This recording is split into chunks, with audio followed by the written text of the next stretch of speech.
Eu decidi hoje analisar com vocês dois textos bíblicos de Paulo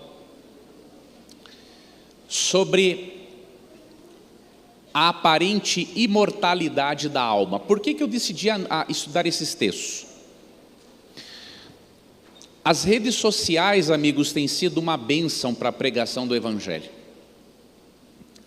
Só que ao mesmo tempo que as redes sociais nos dão muitas oportunidades de pregarmos e ensinarmos a verdade bíblica, a rede social também abre a oportunidade para as pessoas ensinarem o erro.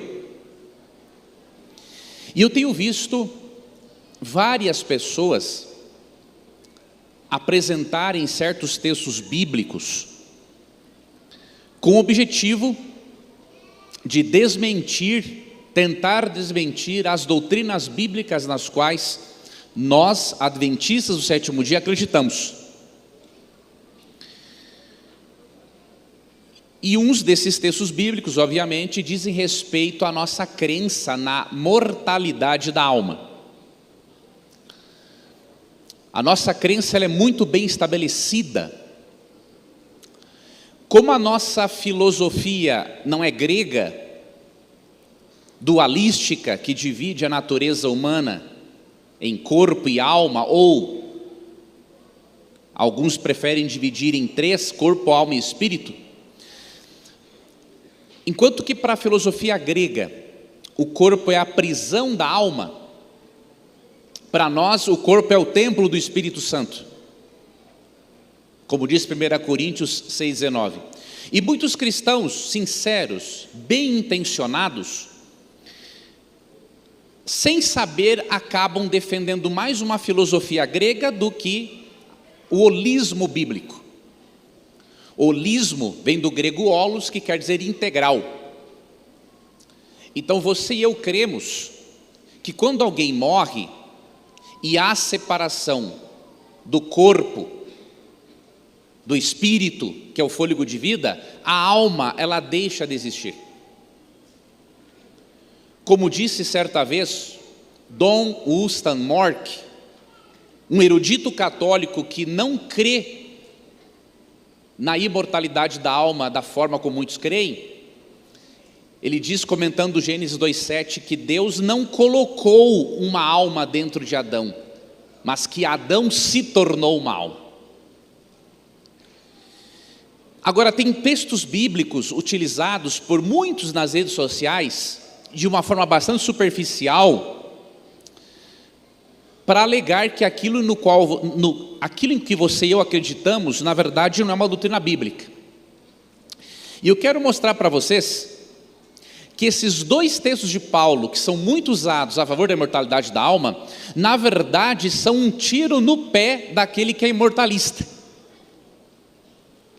Você vai perceber nesses dois versículos que, longe do apóstolo Paulo defender a imortalidade da alma, Paulo apresenta a glorificação do corpo e a volta de Jesus como os momentos oportunos para sermos eternos plenamente.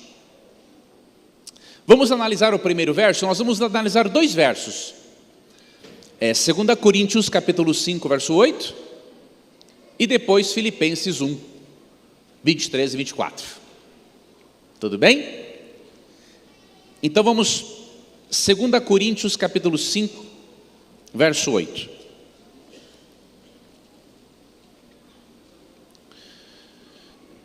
Paulo disse o seguinte: entretanto, estamos em plena confiança, preferindo deixar o corpo e habitar com o Senhor.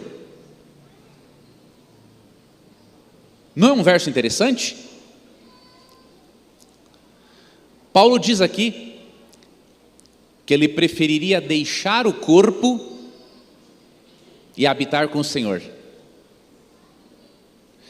Eu pergunto, irmãos, quantos de nós aqui hoje, se estivéssemos dando um estudo bíblico, saberíamos explicar esse texto a um irmão que crê na imortalidade da alma? Você já parou para refletir nisso? Será, irmãos, que nós estamos estudando a Bíblia como deveríamos? Essa é uma primeira reflexão que eu queria que você fizesse. Se um aluno lesse para você esse texto, dizendo que Paulo prefere deixar o corpo e habitar com o Senhor, como você provaria que não existe uma alma consciente que sobrevive fora do corpo por ocasião da morte? Vamos analisar esse verso no seu contexto. Para você entender o que significa deixar o corpo e habitar com o Senhor, seria importante, neste caso, você estabelecer primeiramente um bloco do texto, onde o Paulo está abordando essa temática. Chama-se isso de perícope, é um bloco do texto em que aborda um assunto ali específico. Aqui nós podemos delimitar isso, essa perícope, pelo menos do verso 1 ao 10. Lógico que quanto maior for a delimitação de um bloco de texto da Bíblia, mais fácil é entender. Melhor você entende a mensagem que o autor inspirado quer transmitir, tá? Mas aqui, para o propósito do nosso estudo de hoje, vamos delimitar a partir do verso 1 até o 10. Comece lendo comigo aqui o verso 1. Sabemos que se a nossa casa terrestre deste tabernáculo se desfizer, temos da parte de Deus um edifício, casa não feita por mãos, eterna nos céus. Aqui não identificamos muito bem ainda do que ele está falando. Verso 2. E por isso, neste tabernáculo gememos, aspirando por sermos revestidos da nossa habitação celestial. Se, todavia, formos encontrados vestidos e não nus. Primeiramente, Paulo está fazendo aqui, amigos, um contraste entre uma casa terrestre e um edifício celestial. O que é essa casa terrestre? O verso 2 diz que nós estamos vivendo neste tabernáculo ou casa terrestre, e nele nós estamos gemendo pelas consequências do pecado. E ele diz assim que nós almejamos ser revestidos da habitação celestial. Então, o que é a casa terrestre ou tabernáculo no qual nós gememos e sofremos as consequências do pecado? O corpo. O que vai ser revestido? 1 Coríntios 15, 51 a 55. O que vai ser revestido da incorruptibilidade? E o que vai ser revestido da imortalidade? É o nosso corpo ou é só a nossa alma? É o nosso corpo, é todo o nosso ser.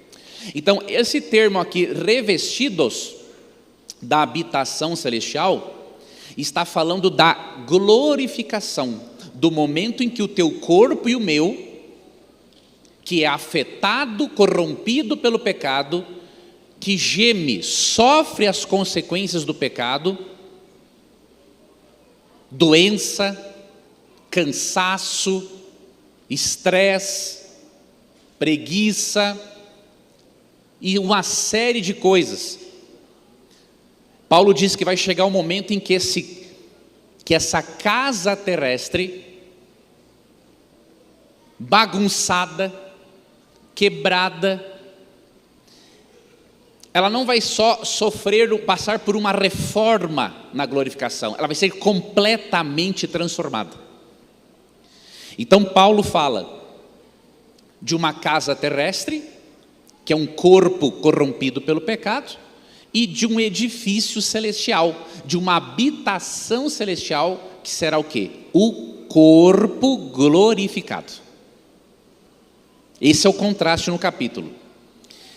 E aí, vamos seguir a leitura. No verso 4 diz assim: pois na verdade, os que estamos neste tabernáculo gememos angustiados, não por querermos ser despidos, mas revestidos, para que o mortal seja absorvido pela vida.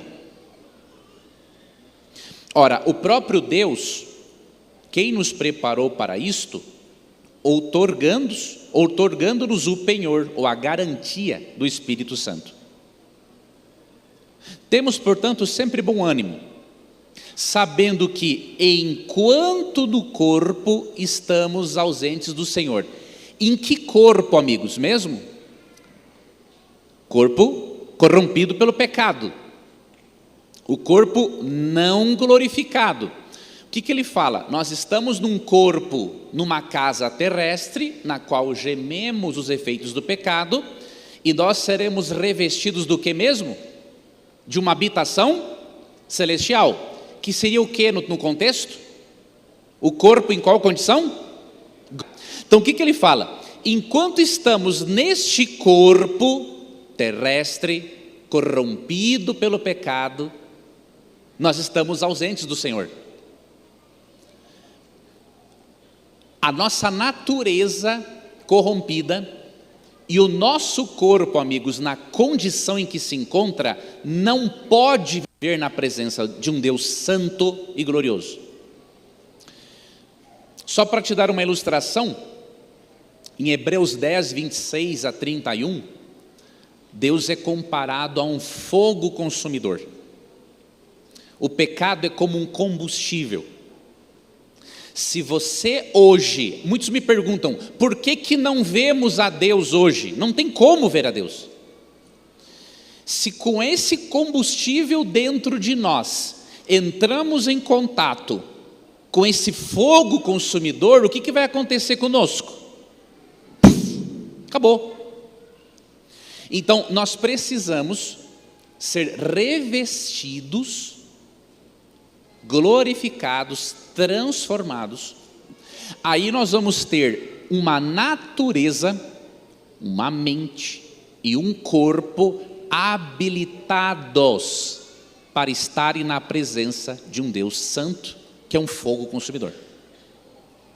Então, por isso que Paulo fala, enquanto estivermos neste corpo não glorificado, estamos ausentes do Senhor. Agora, com essas informações, eu vou chegar até o verso 8. E aí você vai perceber que Paulo não fala de uma alma saindo do corpo para habitar com o Senhor.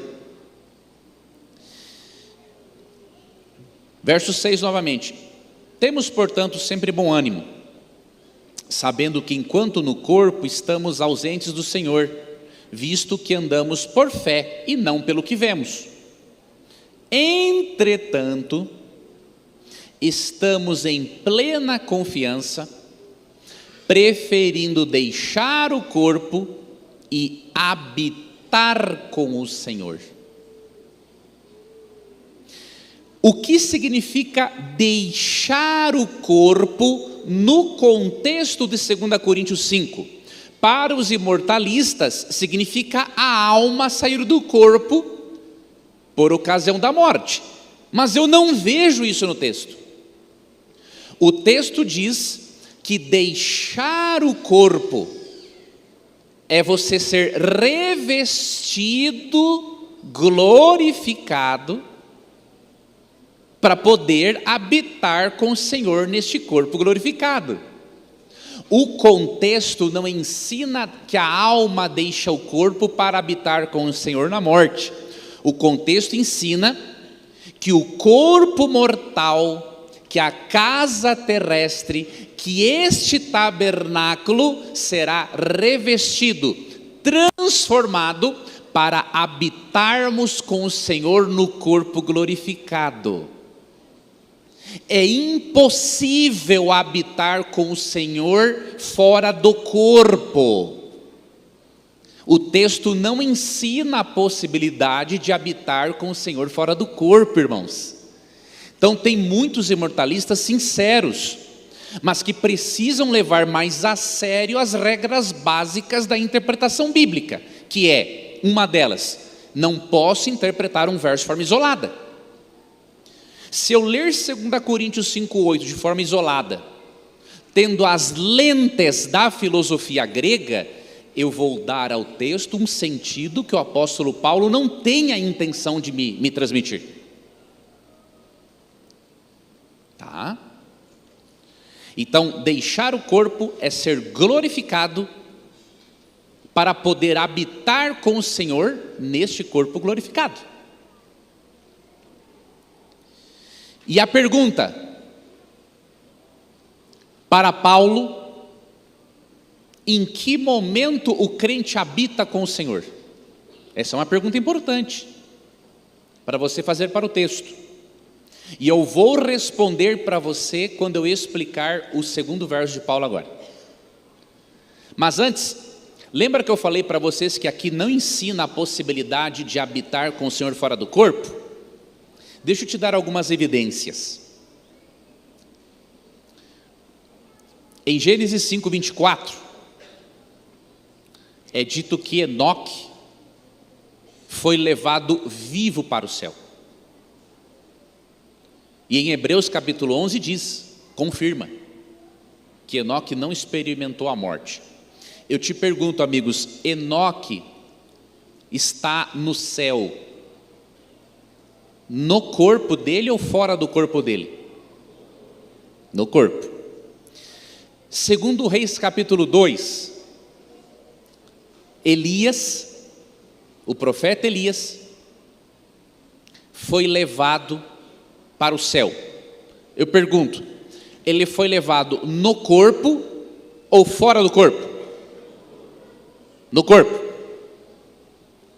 E Moisés, que alguns fazem um malabarismo absurdo para tentar negar a ressurreição de Moisés. Alguns dizem que quando Moisés aparece para Jesus em Mateus 17, na transfiguração do monte, foi o Espírito de Moisés que apareceu para Jesus. Outros, numa capacidade, numa criatividade ainda mais acentuada, dizem que na verdade foi uma visão simbólica. Só que quando você vai para Judas 1:9 e você vê que houve uma disputa pelo corpo de Moisés, a palavra grega para disputa envolve uma demanda judicial. Tinha uma questão legal entre Miguel e Satanás pelo corpo de Moisés. Não era uma briga só por causa de um corpo morto, irmãos. Acho que Deus vai perder tempo com um corpo morto. A disputa era pela legalidade ou não da ressurreição de Moisés. Então Moisés e Elias apareceram para Cristo no Monte da Transfiguração, porque Moisés foi ressuscitado.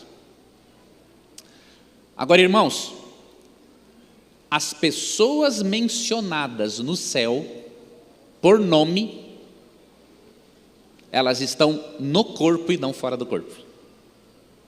É isso que você tem que analisar. Como disse Oscar Cullmann, um importantíssimo teólogo luterano, autoridade do Novo Testamento, ele já é falecido, né? Óbvio. Ele foi considerado uma das maiores autoridades em Novo Testamento do século XX. Oscar Cullmann mudou de opinião sobre o assunto. E aí Oscar Cullmann, ele diz que na Bíblia não existe redenção sem corpo. Não existe redenção, não há salvação sem o corpo. Sabe por quê, amigos? Deus não quer levar para o céu almas desencarnadas. Deus quer no céu levar corpos glorificados, porque Ele quer dar a você a alegria de você ter uma existência física e real. Talvez eu esteja falando agora, aqui ou na internet, para algum amigo, algum irmão espírita. Quero te dizer uma coisa, Deus promete algo muito melhor para você do que uma existência desencarnada. Se você pudesse encontrar o espírito, a alma de um ente querido em algum lugar, você não ia ter o mesmo prazer se você pudesse abraçar essa pessoa e sentir ela nos seus braços. Se essa pessoa fosse algo etéreo, você iria abraçar essa pessoa, os seus braços iriam traspassar ela, você não ia sentir nada, você só ia ver algo ali sem corpo. Mas a doutrina bíblica, amigo espírita que está me acompanhando, me assistindo, a doutrina bíblica ensina que a existência na eternidade é real. Você não vai ter contato, comunhão com algo etéreo ou desencarnado. Você vai poder abraçar as pessoas que hoje descansam por causa da morte, por causa da ressurreição do corpo. Em Mateus 8,11, Jesus disse que muitos se sentariam na mesa com Abraão, Isaque e Jacó no reino dos céus. E em Mateus 26:29, Cristo disse que ele não beberia mais do fruto da videira enquanto não bebesse com os seus seguidores no reino do céu. Ou seja, nós vamos nos alimentarmos na eternidade. Você vai ter uma existência física e real. Você vai poder abraçar, sentir nos seus braços novamente aquela pessoa que hoje descansa na morte. Você vai ter uma existência, uma realidade física. Então eu estou dizendo isso para você, para quê? Para você ver que aquilo que a Bíblia promete para nós e oferece é muito melhor do que o Espiritismo ou que a doutrina da imortalidade natural da alma oferece, até mesmo no meio cristão. Eu sei que muitos cristãos creem na ressurreição do corpo. Só que, se você analisar com mais detalhes, não há como harmonizar a existência da alma num lugar intermediário com a ressurreição do corpo depois. Esse lugar intermediário tem mais a ver com deduções filosóficas do que com teologia bíblica, né? Vamos para o segundo texto de Paulo. Um outro texto de Paulo muito usado a favor de uma suposta imortalidade da alma, de uma alma, né, vivendo fora do corpo, é Filipenses 1:23. Abra sua Bíblia. Filipenses 1:23.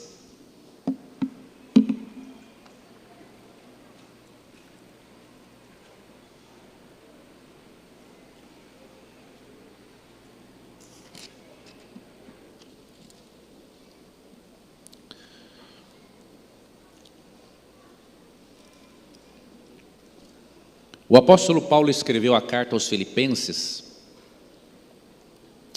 por volta de 61, 62 depois de Cristo, quando ele estava preso. É importante você saber isso, para você entender o porquê que Paulo estava aqui almejando a morte.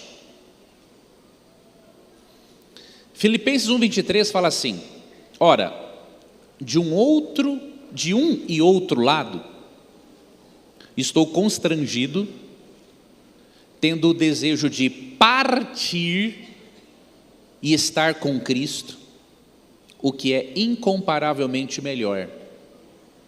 Mas por vossa causa é mais necessário permanecer na carne. Que texto interessante, não é? Ele é muito parecido com o de 2 Coríntios 5:8.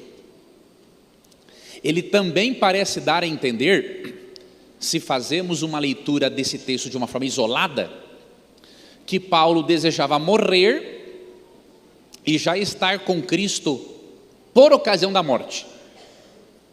Só que você lembra que para Paulo, deixar o corpo e habitar com o Senhor não é fazer isso fora do corpo, não é?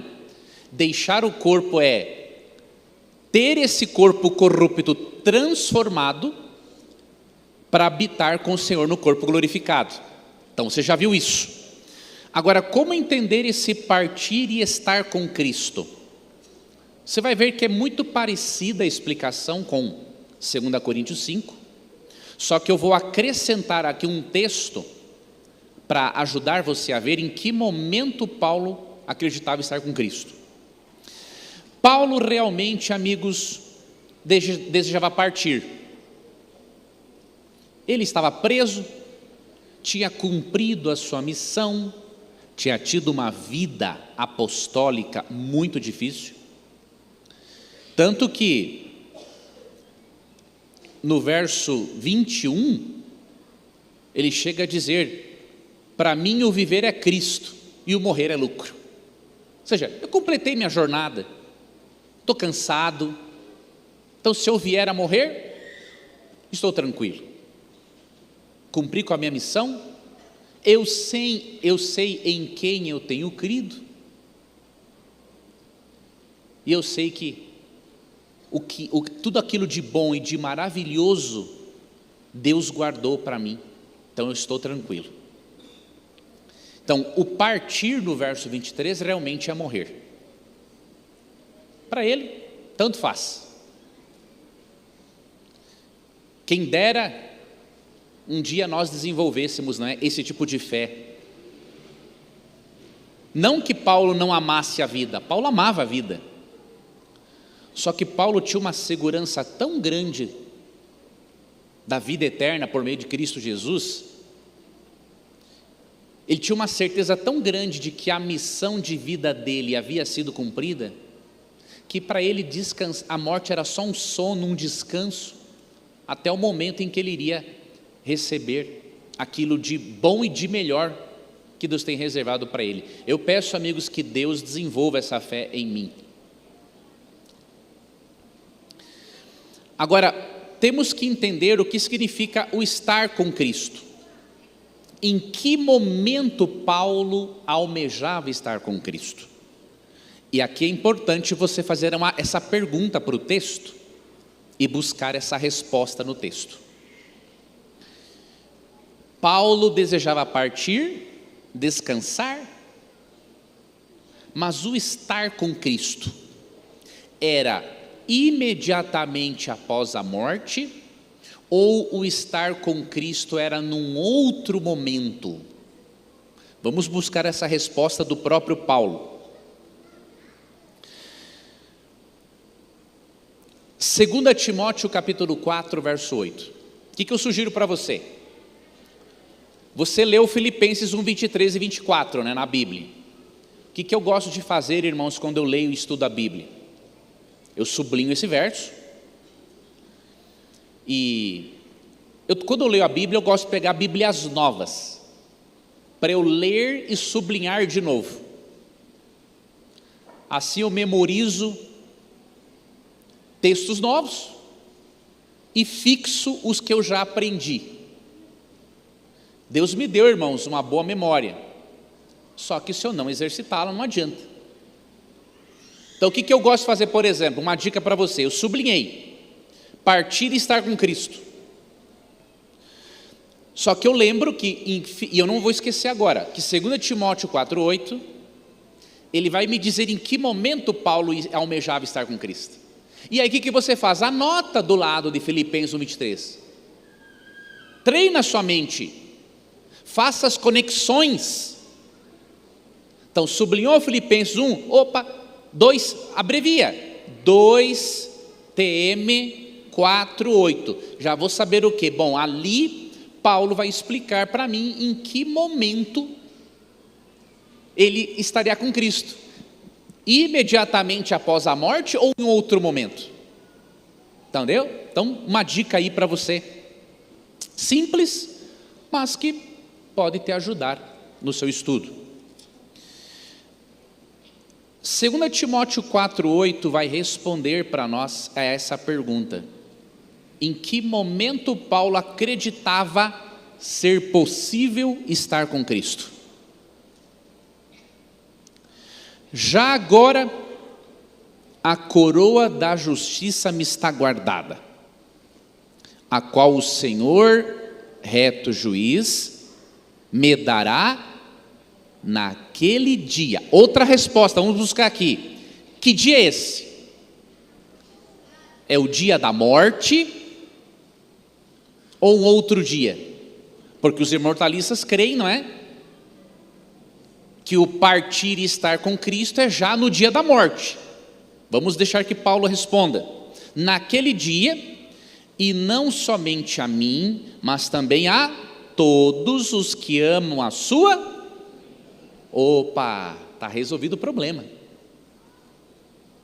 Paulo não acreditava que ele ia morrer e estar com Cristo no mesmo dia. Ele almejava sim morrer, descansar da sua vida conturbada, mas o estar com Cristo era na segunda vinda de Cristo, quando, de acordo com 2 Coríntios 5, a casa terrestre, o corpo corrompido, será revestido da habitação celestial, que é o corpo glorificado.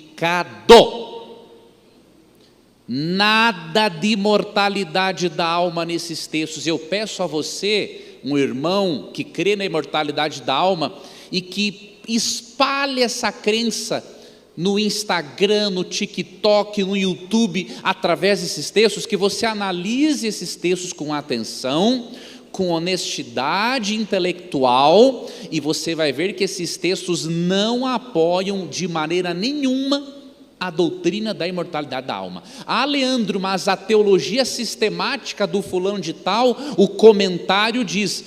Eu também gosto dos comentários bíblicos, tenho teologias sistemáticas, mas eles não são a nossa regra de fé. A nossa regra de fé é a Bíblia. Tudo aquilo dos comentários e das teologias sistemáticas que está de acordo com a palavra de Deus, nós aceitamos. Nós precisamos dos eruditos, dos doutores, precisamos dos escritos dos pais da igreja para nos aprofundarmos no estudo da palavra de Deus. Mas lembre-se, os pais da igreja, os doutores, os comentaristas, por mais bem intencionados que sejam, eles não são inspirados, eles são iluminados, mas a inspiração pertence só ao profeta bíblico.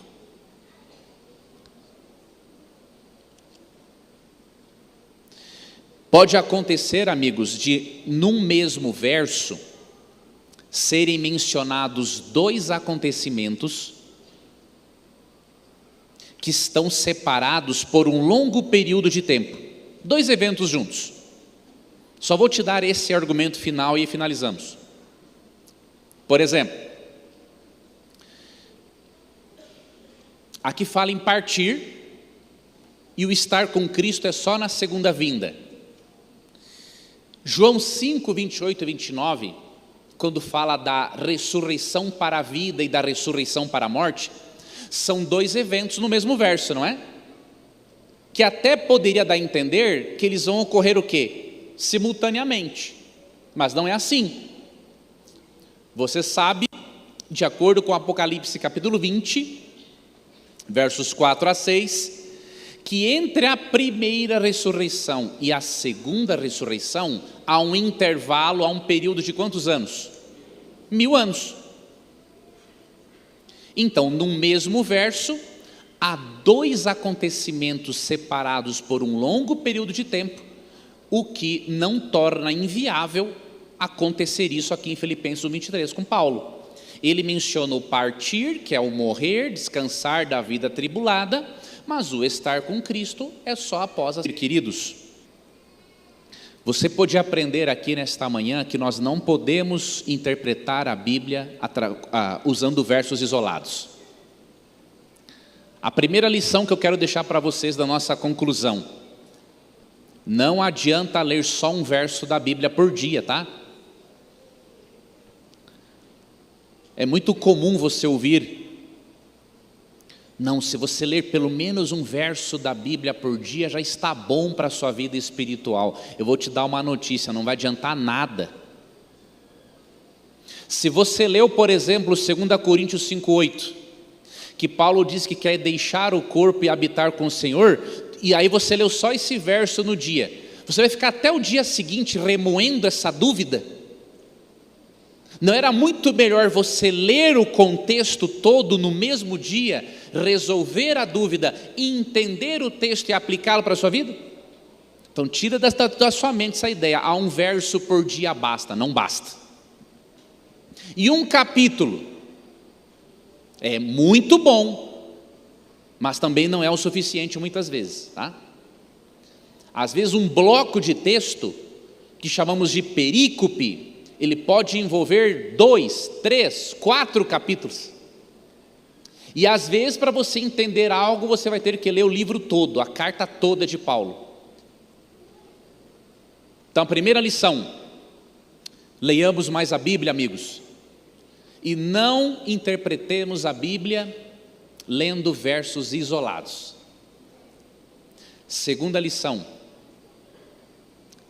precisamos ensinar essas verdades a nossos irmãos católicos, evangélicos, espíritas, pessoas sinceras que creem na imortalidade da alma, mas que ainda não tiveram um contato mais profundo com esses versos bíblicos. Então ensine a eles com amor e com carinho, não com arrogância. Irmãos, nós não somos donos da verdade. Quem é dono da verdade é Jesus Cristo. Nós somos seguidores da verdade. E há muitos filhos de Deus sinceros que vivem muito melhor de acordo com a luz que eles têm do que nós que estamos aqui dentro. Então nós não somos donos da verdade, somos seguidores da verdade.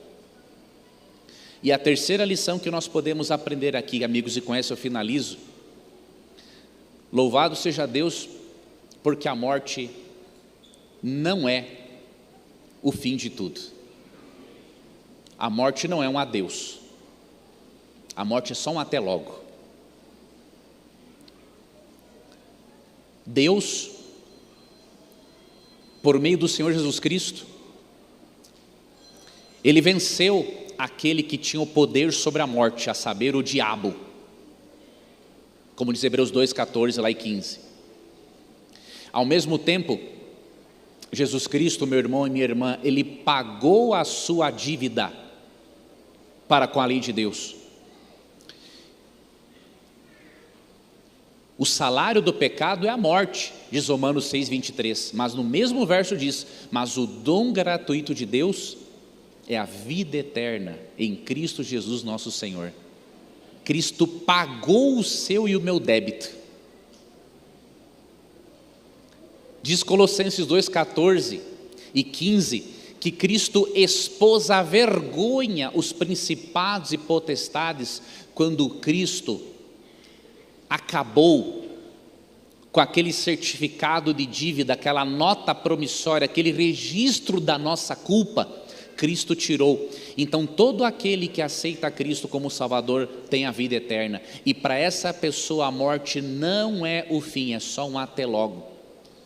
Jesus disse em João 11, 25, que Ele é a ressurreição e a vida, e Ele diz assim: quem crê em mim, ainda que morra, viverá. E em João 6,40 Ele fala que vai ressuscitar essas pessoas no último dia. E aí você vai poder ter alegria de novamente reencontrar aquela pessoa tão querida que você ama, que hoje descansa na morte. Eu não vejo o momento, não vejo a hora de chegar esse momento. Eu quero muito rever os meus avós,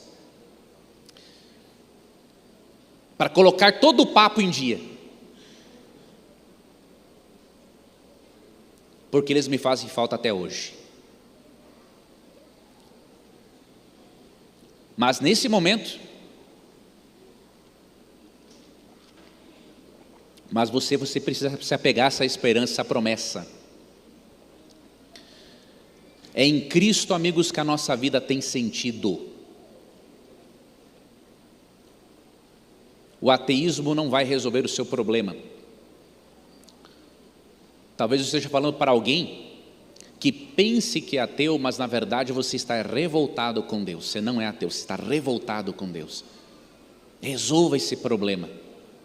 Resolva esse ateísmo emocional, porque ele não vai levar você a lugar algum.